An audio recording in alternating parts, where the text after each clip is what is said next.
Welcome back. We are here in 1680, first year of a new decade. Very exciting. So we have Phineas and Gideon here, both in relationships. Gideon working on his university degree. Last time we also had a new family introduced, and Meredith and Timothy get engaged, and Temperance finally going to take action on her son. So we're going to see what all of that comes to today. But first, we have birthdays. So Aylin Waldrick, no 13 or 19, survived. Winona, Thanks, and Thomas all becoming adults, no 2, 6, 11, or 15. Survived, survived, survived. And then we do have 2 deaths, Humphrey finally dying wherever he is in the world, and Josiah passing away. So for townies, we have no birthdays. No birthdays? No birthdays. Wow, no townie birthdays. And we only have 1 pregnant family in there on their last pregnancy. So we'll probably do some marriages this year, I think. So let's hop into the game.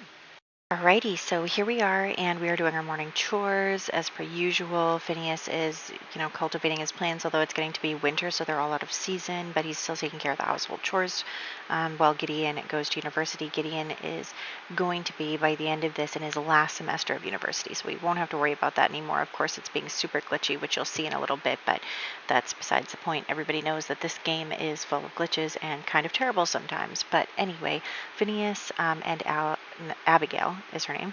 They're all A names. Phineas and Abigail are going to go out on a little date here. So I thought that would be nice.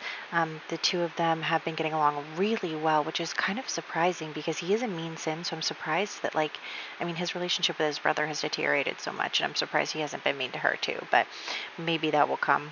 We'll see. We did want a mess, so he will be eventually messy. Gideon is definitely going to be messy. Gideon is 100% going to be messy, but looks like Abigail is proposing. So the 2 of them are now engaged. They have agreed to get married once they are both old enough, which won't be for a few sim years, but yes, they are engaged to be married, and they are both very excited about it. Phineas is pretty happy about it. It feels good that even though he hasn't been able to make much progress in his ambitions in life regarding apothecary stuff. We know that it's because he, isn't a young adult yet, but in the game, he has been struggling because he's been working really hard and, hasn't really gotten any recognition for that. So that will come later. But for right now, it feels really nice that he is able to, find a wife and take care of a household and really do the things that he's supposed to do. So that is all good. And we are happy for the 2 of them. I'm actually going to even get them dessert because they are having such a good time. And so they're going to stay for an extra round of food and drinks. And yeah, they're just having a good time. They're happy together. They are doing well. They're engaged. Everything is looking up for this relationship for now. Anyway, we'll see where we go with that. But for right now, things are going really well for them. They are both very much in love. They're going to get a gold date, as you can see here, and then we are going to finish our meal and finish the date and then head back home to do a couple of university things before we head out to the next thing. But yes, Phineas is thriving in the relationship department, even doing better than Gideon in that case, even though Gideon is really focused on his studies. Gideon could do any of these things, but he's so focused on his studies because his goal is to rise himself up in status through the ranks and all that stuff. So he is very much focused on doing that. And so we are going to end the date. He's going to head home and we're going to go see Gideon. He's probably going to tell Gideon about the engagement. So that'll be nice. Let's have them any day now. How long does it take you to leave this place? But we are going to come here, and so this is where my glitches start to happen. Every single time I load into the household, he has lost his homework, which is really annoying, and also I lose the presentation board for the next semester. So we might flunk out in the very end just because of a glitch, which is really going to frustrate me and really going to be annoying. So we're going to try not to have that happen. We shall see. But we'll see. So yeah, he is doing his homework, and he is also that like glitches every 5 minutes. It like snaps out or whatever, but regardless, we'll come back to them later. But for right now, we are going to head over to Cameron's house. So Cameron is here, and who shows up in the middle of the night but Annabelle? Annabelle has, okay, also we're having a baby be born. It did not survive though. And that was Charity's last baby roll. She was not meant to have a girl, apparently. So yes, that is it for Charity. And then we are going to come here. And so Annabelle shows up like in the middle of the night, and she's like, oh, I'm so sorry, I have nowhere else to go. She wants to be really pitiful. She wants Cameron to take pity on her, to help her, to like do things for her.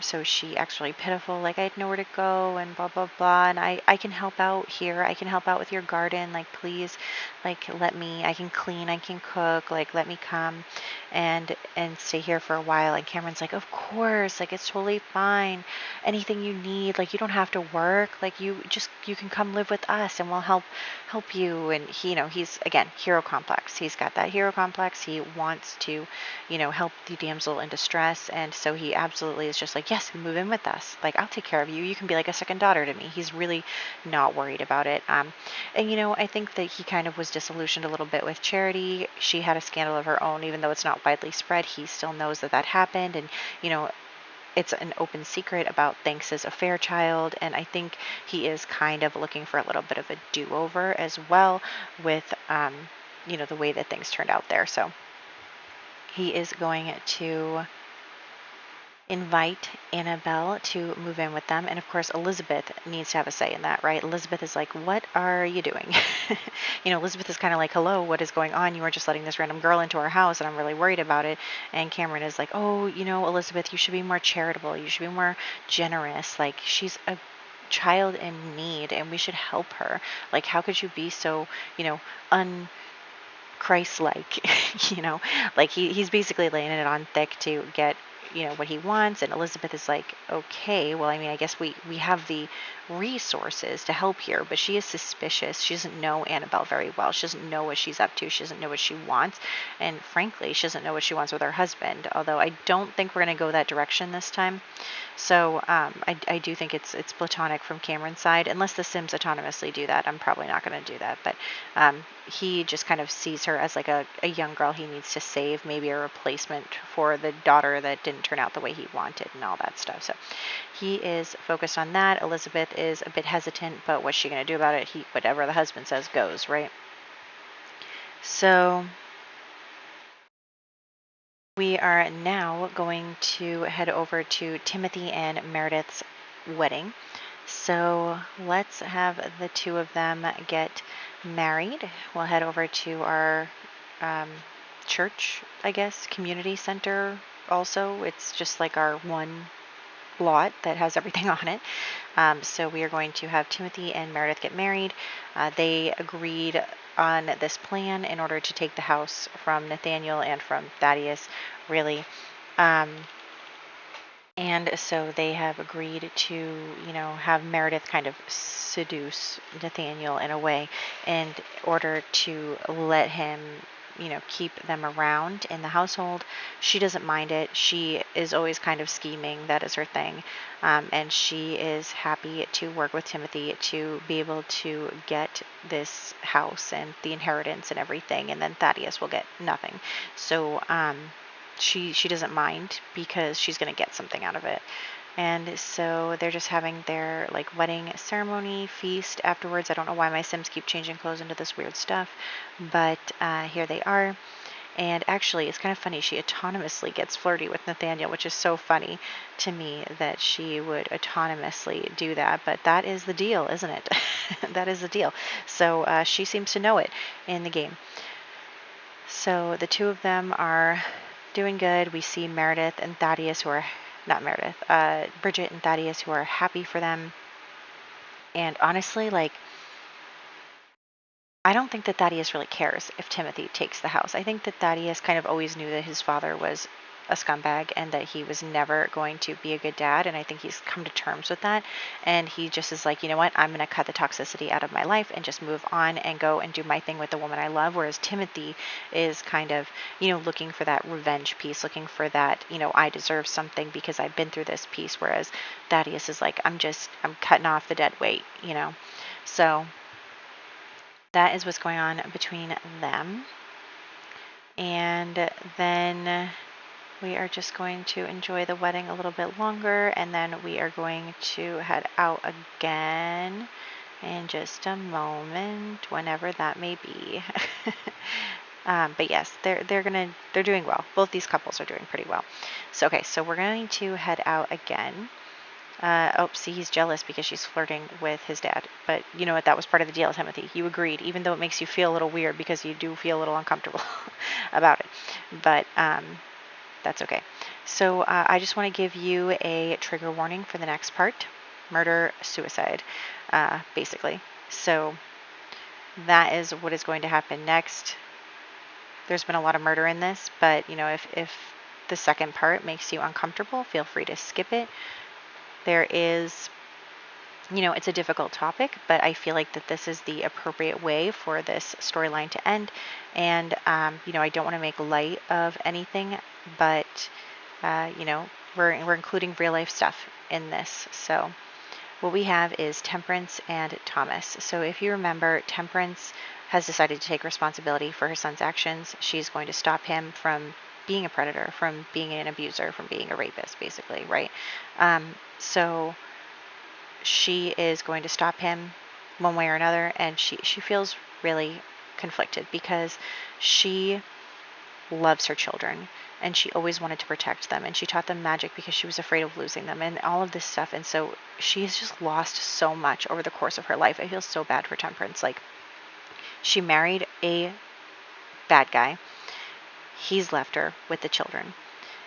2 of her children now have passed due to magical overload, which is, something that she learned. Temperance learned magic from Jacqueline. She was interested in the occult, and she feels responsible for the fact that her children are all spellcasters because she's the one who asked to become one, and she passed that on to them.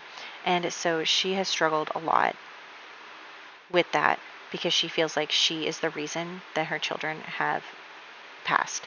And so a fire breaks out nearby, and Thomas thinks he's such a cool guy, such a big guy, and he tries to put the fire out, and he catches on fire.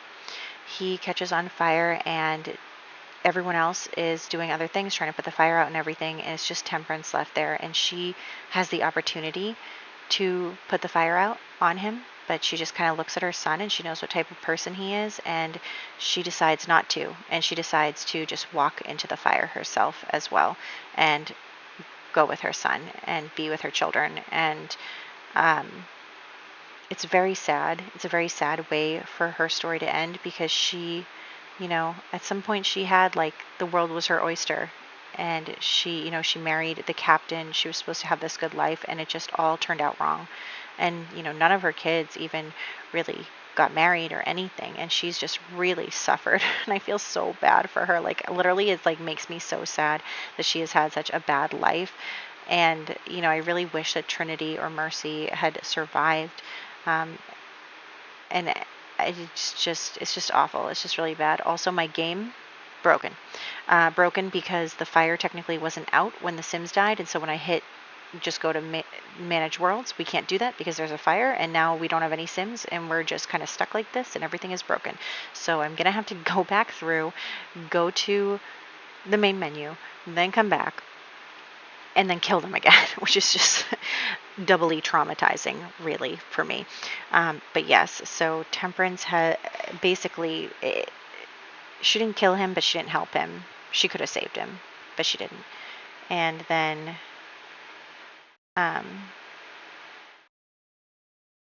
it's just really unfortunate. It really is. And so that is how that story ends. that's how it ends with the Dubois family.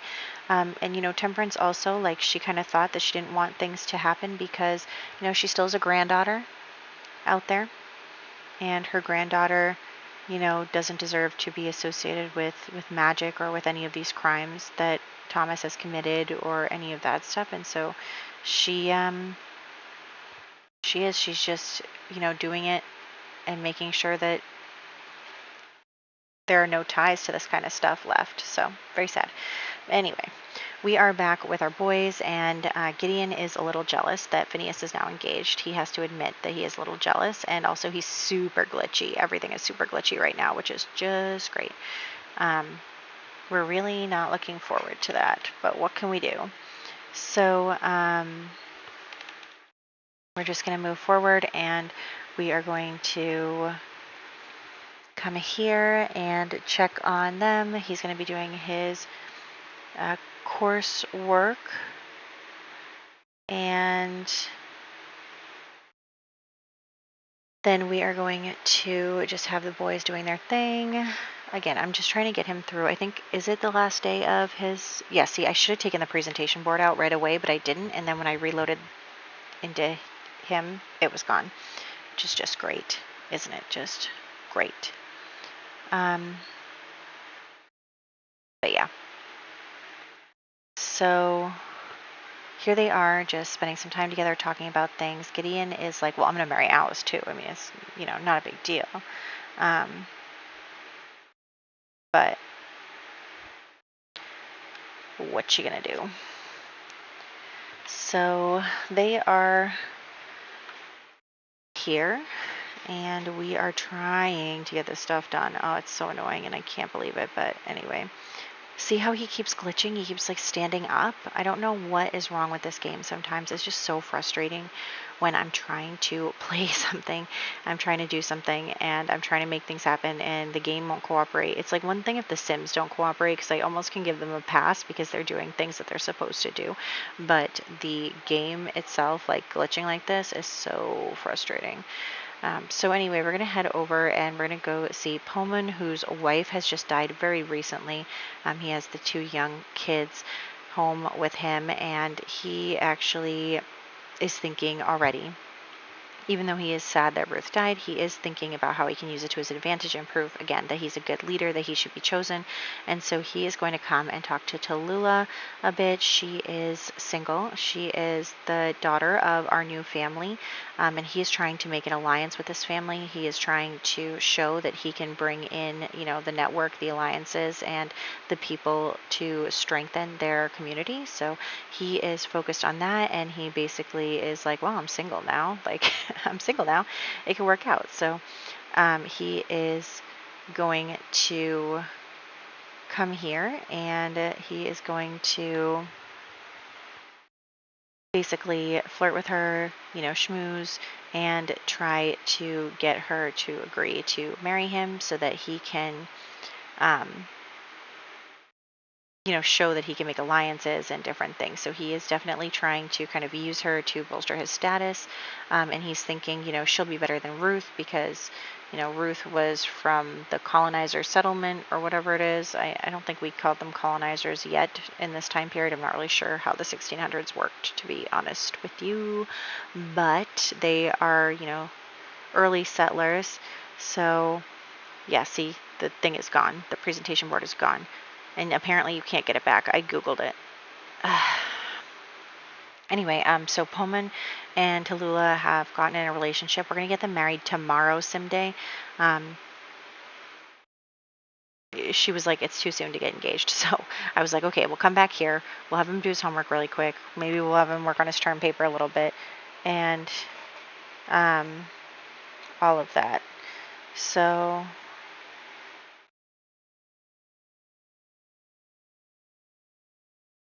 Here we go. The brothers hanging out again. I do like their weird relationship because they like kind of don't like each other, but they also are super close. It's very weird. Like they're willing to do anything for each other, but they don't really like each other. And I think that that's probably like trauma bonding or something. Like they've been through so much together that even if they don't like each other, they wouldn't abandon the other person because they're all that each other has left. Like even when they get married and stuff, it's still like that's my brother and he's the person who's been through all this with me and he never left my side kind of thing.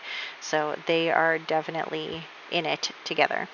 And then we have the wedding is going to happen today, so let's get them engaged and then call everybody over and then get the wedding going on.